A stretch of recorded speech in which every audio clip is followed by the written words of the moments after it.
നമ്മൾ ഓരോരുത്തരും ആവർത്തിച്ച് ഓരോ ദിവസവും നിർബന്ധമായ ഓരോ മുസ്ലിമും ഇയ്യാക നഅ്ബുദു വ ഇയ്യാക നസ്തഈൻ എന്ന് പറയുന്നു.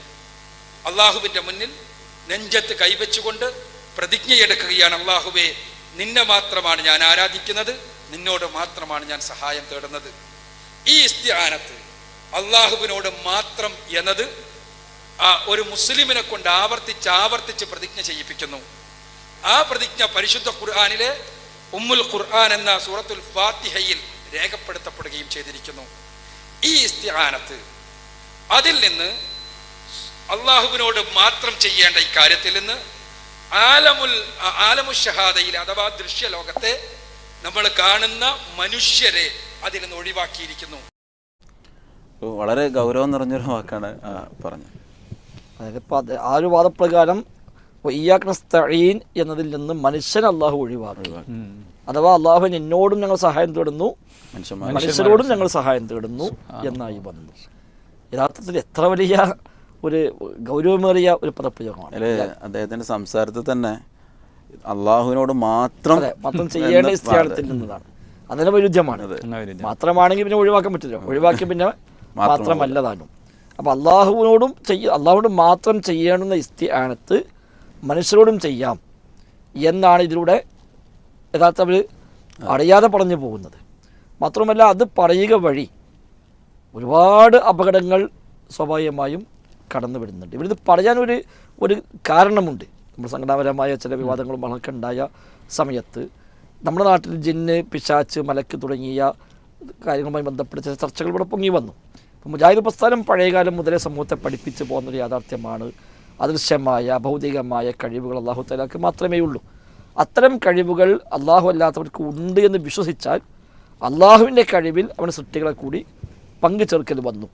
ആ അർത്ഥത്തിലുള്ള തേട്ടത്തിലാണ് പ്രാർത്ഥന എന്ന് പറയുക. അദൃശ്യമായ കഴിവുണ്ട്, അഭൗതികമായ കഴിവുണ്ട് എന്ന വിശ്വാസത്തിൽ അർപ്പിക്കപ്പെടുന്ന തേട്ടം, അതിനാണ് പ്രാർത്ഥന എന്ന്. നമ്മൾ വായിച്ച റഹ്മാനിമലയുടെ ആ പദപ്രയോഗം, അതായത് അദൃശ്യമായ കഴിവ് അള്ളാഹുവിന് മാത്രമാകെ കൊണ്ട് മറ്റാരോടും അതിനെ അപേക്ഷിക്കുന്നത് വ്യർത്ഥമായിരിക്കുമെന്ന് മാത്രമല്ല, അത് തനി ശിർക്കും കൂടിയാണ് താനും.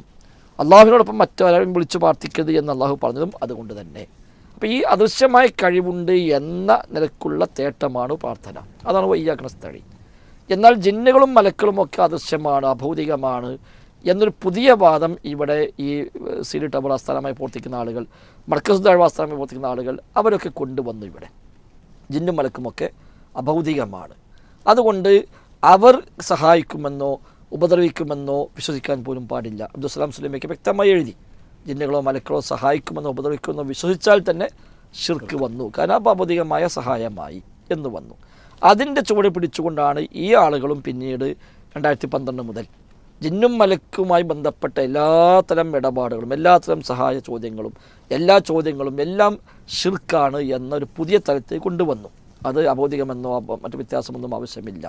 അത് സ്ഥാപിക്കാനാണ് യഥാർത്ഥത്തിൽ ഈ ഒരു തെറ്റായ വ്യാഖ്യാനത്തിലേക്ക് അവർക്ക് പോകേണ്ടി വന്നത്. ഇത് പ്രസംഗിക്കുക മാത്രമല്ല, ഇത് എനിക്ക് തോന്നുന്നു ഷുഹൈബ് എഴുതിയിട്ടുമുണ്ടെന്നാണ് മനസ്സിലാകുന്നത്. ഇതേ ആശയം തന്നെ അവർ എഴുതിയതും കാണാൻ കഴിയും. അത് വായിച്ചാൽ തിരക്കിൽ തോന്നുന്നു. അഥവാ പിന്നെ നമ്മൾ വിചാരിക്കുന്നു കേവലം അക്ബർ ഒന്ന് അദ്ദേഹത്തിൻ്റെ പ്രസംഗത്തിൽ പറഞ്ഞു പോയതാണെന്ന്. ഇതേ സംഗതി തന്നെ KNM ഒരു ലഘുലേഖ പുറത്തിറക്കി. ആ ലഘുലേഖയിലുള്ള ഇങ്ങനെയാണ്, അഥവാ ഇയ്യാക നഅ്ബുദു വ ഇയ്യാക നസ്തഈൻ, അവിടെ ഇസ്തിആനത്ത് എന്താണെന്ന് പറഞ്ഞു. എന്നിട്ട് ഈ ഇസ്തിആനത്ത് അള്ളാഹുവിനോട് മാത്രം എന്നത് ഒരു മുസ്ലിമിനെ കൊണ്ട് ആവർത്തിച്ച് പ്രതിജ്ഞ ചെയ്യിപ്പിക്കുന്നു. അള്ളാഹുവിനോട് മാത്രം ചോദിക്കേണ്ട ഈ കാര്യത്തിൽ നിന്ന് ദൃശ്യലോകത്ത് നമ്മൾ കാണുന്ന മനുഷ്യന് അതിൽ നിന്ന് ഒഴിവാക്കിയിരിക്കുന്നു. ഇതേ കാര്യം തന്നെ ലഘുലേഖയാക്കി പിന്നെ പ്രിന്റ് ചെയ്ത് പ്രസംഗത്തിൽ സംഭവിച്ച അബദ്ധമല്ല. എനിക്കിതിൽ ചോദിക്കാനുള്ളത്, ഇങ്ങനെയാണെങ്കിൽ അള്ളാഹുവെ നിന്നോട് മാത്രം സഹായം ചോദിക്കുന്നു എന്നാണല്ലോ അതിൻ്റെ അർത്ഥം. ഇതിൽ നിന്ന് മനുഷ്യനെ ഒഴിവാക്കി എന്നാണ് പറഞ്ഞത്. അപ്പോൾ ഇവരിതിന് പറയുന്നതിന് പിന്നെ ഇത് ചോദിച്ച സമയത്ത് അവർ വിശദീകരണം പറഞ്ഞു, ഇയ്യാക നഅ്ബുദു വ ഇയ്യാക നസ്തഈൻ എന്നുള്ളതിൽ നിന്ന് മനുഷ്യനെ ഒഴിവാക്കിക്കൊണ്ടാണ് മാഇദയിലെ 2ാമത്തെ ആയത്ത് ഇറങ്ങിയത്. വതആവനു അലൽ ബിർരി വത്തഖ്വ. അപ്പോൾ ഇസ്തിസ്ന എന്ന് പറയും. ഒരു ആയത്ത് ആദ്യം പറയുന്നു, ആ ആയത്തിൽ നിന്നും പിന്നെ മറ്റൊരു ആയത്ത് ഇറങ്ങിയിട്ട്, അപ്പോൾ ആ ആയത്ത് ഇയ്യാക നഅ്ബുദു വ ഇയ്യാക നസ്തഈൻ എന്ന ആയത്ത് ഇറങ്ങിയപ്പോൾ മനുഷ്യനോട് സഹായം ചോദിച്ചാലും ശിർക്കാണ്. പിന്നെ ഇതിലിളവെട്ടി. പിന്നെ കുറെ കഴിഞ്ഞതിന് ശേഷം മായിദയിലെ ആയത്തിറങ്ങുമ്പോൾ മനുഷ്യനോട് ചോദിക്കാം എന്നായി. അതിൽ നിന്ന് ഒഴിവാക്കി. അപ്പോൾ അങ്ങനെയാണെങ്കിൽ ഇവിടെ ഒരു ചോദ്യമുണ്ടല്ലോ. ഇവിടെ പിന്നെ ഒന്നാമത്തെ ചോദ്യം, മനുഷ്യനെ ഒഴിവാക്കി എന്ന് പറഞ്ഞാൽ തന്നെ മാത്രം പോയി. അപ്പോൾ സമസ്തക്കാർ പറഞ്ഞ അതേ വാദമായി. അപ്പോൾ ഇനിയിപ്പോൾ പൊയ്യാക്കണ സ്ത്രീ എന്ന് പറഞ്ഞാൽ ഇവർ പറയേണ്ട അർത്ഥം, അതെ, അള്ളാഹു എന്നോട് ഞങ്ങൾ സഹായം തേടുന്നു. അതെ, ഇത് മാത്രമില്ല. അള്ളാഹിനോട് ദൃശ്യലോകത്തുള്ള മനുഷ്യന്മാരോട് ചോദിക്കുന്നു. ഇനി വേണമെങ്കിൽ ഏറി വന്നാൽ അള്ളാഹിനോടും മനുഷ്യന്മാരോടും മാത്രം എന്ത് വേണമെങ്കിൽ. അപ്പം മാത്രം പൊളിഞ്ഞു. സമസ്തക്കാരുടെ അതേ വാദത്തിലേക്ക് ഒരു നിലക്ക് പറഞ്ഞാൽ എത്തി. അതിന് മറുപടി കിട്ടേണ്ടതുണ്ട്. രണ്ടാമതായിട്ട് ഒരു സംശയം ഉണ്ടല്ലോ ഇവിടെ ഇയ്യാക നഅ്ബുദു വഇയ്യാക നസ്തഈൻ എന്ന് പറഞ്ഞ ആയത്തിറങ്ങിയിട്ട് കുറച്ച് കഴിഞ്ഞതിന് ശേഷമാണ് എന്തിറങ്ങുന്നത്? മായിദയിലെ മദനിയായ ആയത്താണ്.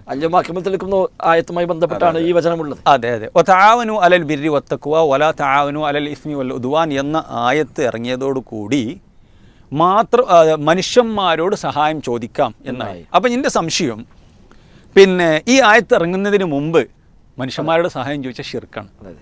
അപ്പൊ ഈ ആയത്ത് ഇറങ്ങുന്നവരെ അള്ളാഹിനോട് മാത്രം. അത് മനുഷ്യരോട് ചോദിച്ചാലും അവിടെ ഷിർക്കായി മാറും. അപ്പൊ അന്നൊരു കടം ചോദിക്കാൻ പറ്റൂല, പരസ്പര സഹായം ചോദിക്കാൻ പറ്റൂല, ഒക്കെ ഷിർക്കായി മാറും. പിന്നെ ഏറ്റവും അവസാനം നബി തങ്ങളുടെ വഫാത്തിന്റെ മാസങ്ങൾക്ക് മുമ്പാണ് ഇതിറങ്ങുന്നത്. ആ സമയത്ത് ഒരു ആയത്തിറങ്ങി, അപ്പൊ ഇനിയിപ്പോ അതിനും കടം ചോദിക്കാം, പരസ്പരം അങ്ങോട്ടും ഇങ്ങോട്ടൊക്കെ ചുരുങ്ങിയത് ഒരു 22 വർഷമെങ്കിലും പ്രയാസപ്പെട്ടു. കാലത്ത് മനുഷ്യന്മാരോട് ഒന്നും പറയാൻ പറ്റാത്ത, ചോദിക്കാൻ പറ്റാത്ത അവസ്ഥ. മാത്രമല്ല അപ്പൊ അതുവരെ ശിർക്കായ കാര്യം അവിടെ വെച്ച് തൗഹീദായി മാറി. ഇനി വെച്ചാൽ വേറൊരു വിഷയമുണ്ട്. ഇത് മുസ്ലിങ്ങൾ പരസ്പരം തമ്മിലുള്ള സഹകരണവും സഹായവുമായി ബന്ധപ്പെട്ടാണ് യാ അയ്യുഹല്ലദീന ആമനു എന്ന് പറഞ്ഞിട്ടാണ് ഈ ആയത്ത് തുടങ്ങുന്നത്. അപ്പോൾ ഈ ആയത്തിന്റെ അവസാനത്തിലുള്ളത് തആവനു അലൽ ബിർരി വത്തഖ്വ വലാ തആവനു അലൽ ഇസ്മി വൽ ഉദ്വാൻ എന്നാണ്. തിന്മയിലും ശത്രുതയിലും നിങ്ങൾ സഹകരിക്കരുത്. അങ്ങനെ സഹകരിക്കുകയാണെങ്കിലോ അത് ഒഴിവാക്കിയിട്ടില്ല. അപ്പോൾ ഒരാളോട് ഇനി ഒരു കുപ്പി കള്ള് കൊണ്ടുവരുമെന്ന് പറഞ്ഞു. മനുഷ്യന്മാരെ തമ്മിൽ തന്നെ ശിർക്കായി മാറും. മോഷ്ടിക്കാൻ പോകാൻ നിന്റെ ഒരു വാഹനം തരുമെന്ന് ചോദിച്ചു, അത് ശിർക്കായി മാറും. കാരണം അത് ഒഴിവാക്കിയിട്ടില്ല. പ്രത്യേകം പറഞ്ഞു നന്മയിലെ സഹകരിക്കാൻ പറ്റും. 3 കാര്യങ്ങളായി. 4ാമത്തെ കാര്യം, പിന്നെ ഇവിടെ ഈ ആയത്തിൽ പറഞ്ഞ ഈ എന്താണ് 4ാമത്തെ കാര്യം, മനുഷ്യന്മാരെ ഒഴിവാക്കി എന്നാണല്ലോ പറഞ്ഞത് അല്ലേ? അപ്പോൾ ഒരാൾ പിന്നെ ആനയെ കൊണ്ട് ഇനി തടി പിടിക്ക്, നായയോട് പരിശീലിപ്പിക്കപ്പെട്ട നായയോട് എന്തെങ്കിലും ഒരു സഹായം അല്ലെങ്കിൽ ഒരു കൽപ്പന കൽപ്പിക്കുന്നു, അതിന്റെ വിധി എന്താണ്? അപ്പോൾ അതും ഷിർക്കായി മാറണം. അതായത് മനുഷ്യരെ മാത്രമേ ഒഴിവാക്കിയിട്ടുള്ളൂ, മറ്റു ജീവികളൊന്നും ഒഴിവാക്കി. നേരത്തെ പറഞ്ഞ പോലെ ഈ ആയത്തിന്റെ ഒരു പശ്ചാത്തലം വെച്ച് നോക്കുകയാണെങ്കിൽ വിശ്വാസികളോടുള്ള കൽപ്പന. 5ാമത്തെ പോയിന്റ് അതും പറയാം. അതായത് ഇത് വിശ്വാസികൾ തമ്മിലാണ്. വിശ്വാസികളോട് ജൂതനോട്, ക്രിസ്ത്യാനിയോട്. അപ്പൊ യഥാർത്ഥത്തിൽ വലിയ അപകടത്തിലേക്കാണ് എത്തിക്കുന്നത്. എന്തുകൊണ്ട് ഇങ്ങനെ വന്നു? അഥവാ മുൻഗാമികൾ പഠിപ്പിച്ച അർത്ഥത്തിൽ നിന്നും വ്യതിചലിച്ച് ദുർവ്യാഖ്യാനങ്ങൾ സ്വന്തമായ ഹവക്കടിസ്ഥാനത്തിൽ വ്യാഖ്യാനിക്കുകയാണ്. എന്തിനു വേണ്ടി? മുജാഹിദുകളെ മുശ്രിക്കാക്കാൻ വേണ്ടി. ഇത് ചോദ്യം ചെയ്തതിനാണ് ശരിക്ക് അപ്പൊ നിങ്ങൾക്ക് ജിന്നോട് തേടാൻ വേണ്ടിയാണ് എന്നാക്കി തീർത്തത്. യഥാർത്ഥത്തിൽ ജിന്നാവട്ടെ, ഇൻസാവട്ടെ, മലക്കാവട്ടെ, ഏത് സൃഷ്ടിയാണെങ്കിലും അഭൗതികമായ കഴിവുണ്ട്, വിശ്വസിച്ചാൽ തന്നെ ഷിർക്ക് വന്നു. ആ അർത്ഥത്തിൽ തേടിയാൽ അത് പ്രാർത്ഥനയാണ്, അത് ഷിർക്കാണ് എന്നും പഠിപ്പിക്കാനാണ് നമ്മൾ ഈ വിഷയത്തിനെ കൊണ്ടുവന്നത്. അത് നേരെ അട്ടിമറിച്ചിട്ട് യഥാർത്ഥത്തിൽ മനുഷ്യന്മാരോടക്കം ഈ സ്ഥാനത്ത് പറ്റുമെന്ന് പറയുകയും മറുഭാഗത്ത് ഇവർക്ക് ജിന്നോട് തേടുന്നവരാണ് എന്ന് സ്ഥാപിച്ചെടുക്കാൻ ശ്രമിക്കുകയും ഇല്ലാത്ത ഒരു വാദം നമ്മുടെ മേൽ വെച്ച് കെട്ടിക്കൊണ്ട് നമ്മളൊക്കെ ജിന്നിൻ്റെ ആളുകളായും ജിന്നിനെ വിളിച്ച് പ്രാർത്ഥിക്കുന്നവരായും ജിന്നോട് തേടിയ ഷിർക്ക് എന്ന് പറയുന്നവരായും ഖുറാഫാത്തിലേക്ക്, അന്ധവിശ്വാസത്തിലേക്ക് ആളെ കൊണ്ടുപോകുന്നവരാണ് എന്നും വരെ പറയാൻ ശ്രമിച്ച ആളുകൾ എത്തിപ്പെട്ട ഷിർക്കിലാണ്, വലിയ ഷിർക്ക്, വലിയ അപകടത്തിലാണ് യഥാർത്ഥത്തിൽ നമ്മളിലൂടെ കാണുന്നത്. യഥാർത്ഥം മാത്രം ഒരു മറുവശം മർക്കസ് എഴുതിയപ്പോൾ ആളുകളും അവരും ഈ വിഷയത്തിൽ ഇതേ നിലപാടിൽ തന്നെയാണ്. ഈ നിലപാട് സ്വീകരിച്ചപ്പോൾ അവർ ഇവിടെ ചെയ്തൊരു പണിയുണ്ട്. കാരണം ജിന്നുകളും മലക്കളും അഭൗതികമാണ് ഇത് പറഞ്ഞു വെച്ചു. അഥവാ കണ്ണിൽ കാണുന്നില്ല, അദൃശ്യമാണ്. അദൃശ്യമായ സഹായം അള്ളാഹുവിൽ നിന്ന് മാത്രമേ കിട്ടുകയുള്ളൂ.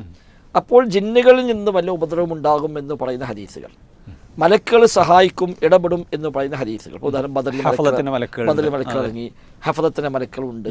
അതുപോലെ പല യുദ്ധങ്ങളിലും മലക്കളുടെ സഹായം പ്രവാചകർക്ക് ലഭിച്ചത്, ജിന്നുകൾ സാഹിറുമാരെ സഹായിക്കുന്നത്, പിശാച്ച് വസ്വാസ് ഉണ്ടാക്കുന്നത്, ഇങ്ങനെ തുടങ്ങിയ പിശാച്ചുകളുടെ ഉപദ്രവങ്ങൾ, മലക്കളുടെ സഹായങ്ങൾ പരാമർശിക്കുന്ന ഹദീസുകളൊക്കെ ഇവർക്ക് പ്രശ്നമായി. കാരണം അദൃശ്യമായ സഹായം അള്ളാഹു മാത്രമേ ചെയ്യുള്ളൂ, അദൃശ്യമായ ഉപദ്രവം റബ്ബിൽ നിന്ന് മാത്രമേ ഉണ്ടാവുകയുള്ളൂ എന്ന ഒരു ഈ ആദർശത്തിന് മുൻഗാമികൾ പറയാത്ത തലം കൊണ്ടുവന്നപ്പോൾ ഈ ഹദീസൊക്കെ ഇങ്ങനെ കാണുന്നു. അപ്പോൾ അവർ പറഞ്ഞു ഈ ഹദീസൊന്നും സ്വീകാര്യമല്ല, ഇത് സ്വീകരിച്ചാൽ തൗഹീദ് പൊളിയും. അപ്പോൾ സ്വാഭാവികമായും ബുഖാരി മുസ്ലിമിൽ അടക്കമുള്ള ധാരാളം ഹദീസുകളെ നിരാകരിക്കേണ്ടി വന്നു. അപ്പോൾ ഈ ഒരു ബേസ് സ്വീകരിക്കുക വഴി സിരിയുടെ ആസ്ഥാനമായി പ്രവർത്തിക്കുന്ന ആളുകൾക്കും യഥാർത്ഥത്തിൽ ഈ ഹദീസൊന്നും സ്വീകരിക്കാൻ പറ്റില്ലല്ലോ. അപ്പോൾ ഇന്നല്ലെങ്കിൽ നാളെ ഈ ഹദീസുകളെയും ഓരോന്നോരോന്നായി നിരാകരിക്കേണ്ടി വരും. യഥാർത്ഥത്തിൽ മർക്കസ് ദാവക്കാർക്ക് ഹദീസ് നിഷേധിച്ച് തുടങ്ങേണ്ടി വന്ന തന്നെ ഭൗതികവും തിരിയാത്തടത്ത് ശരിക്കും നമ്മൾ വേർതിരിച്ച് മനസ്സിലാക്കേണ്ടത് അഭൗതികമായ കഴിവ് എന്ന് പറയുമ്പോൾ അല്ലാഹു തആല ഈ പ്രപഞ്ചത്തിൽ നിശ്ചയിച്ച വ്യവസ്ഥകൾക്ക് അതീതമായ കഴിവ് എന്നാണ് ഉള്ളത്. അല്ലാഹു തആലയാണ് എല്ലാ വ്യവസ്ഥയും വ്യവസ്ഥപ്പെടുത്തിയവൻ. അതുകൊണ്ട് എല്ലാ സൃഷ്ടികളും അള്ളാഹു നിശ്ചയിച്ച വ്യവസ്ഥയെ ഉപയോഗിച്ചുകൊണ്ട് മുന്നോട്ട് പോകുന്നു. കേൾവി, കാഴ്ച, അറിവ്, നടത്തം, പിടുത്തം തുടങ്ങിയ എല്ലാത്തിലും ഈ വ്യവസ്ഥകൾക്കെല്ലാം അതീതമായി ഒരു കാര്യം ചെയ്യാൻ ഈ വ്യവസ്ഥയെ വ്യവസ്ഥപ്പെടുത്തിയ അള്ളാഹുവിന് മാത്രമേ സാധിക്കുകയുള്ളൂ.